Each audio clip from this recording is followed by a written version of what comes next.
Why does racism exist? No, really. In a world filled with technology, progress, and connection, why does something so ancient, so hateful, still poison us? Why does racism still exist? Let's go back. Hundreds of years ago, when empires were expanding and human lives were traded like goods, racism wasn't just a belief, it was a tool. Colonizers needed to justify the brutal systems of slavery and conquest, so they invented a hierarchy. And guess who they put at the top? Whites are superior. The rest are savages. It wasn't science. It was strategy. It gave kings, merchants, and nations power, profit, and permission to destroy lives. But racism isn't just history. It's also in the mind.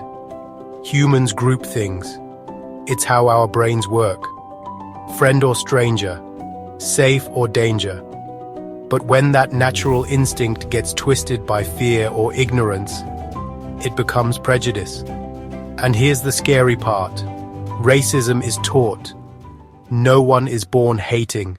When times get hard, when the economy crashes or people feel powerless, they look for someone to blame.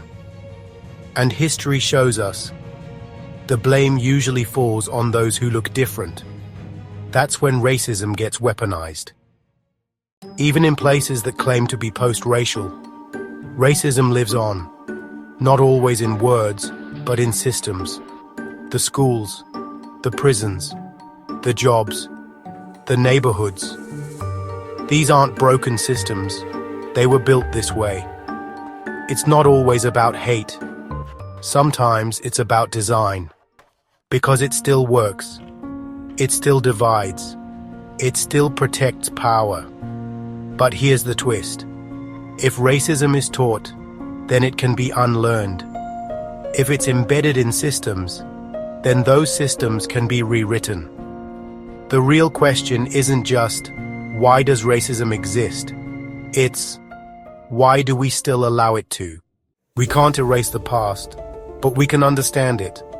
And if we're brave enough to face it, we just might write a new future. If this episode made you think, hit that like button, subscribe, and drop your thoughts in the comments.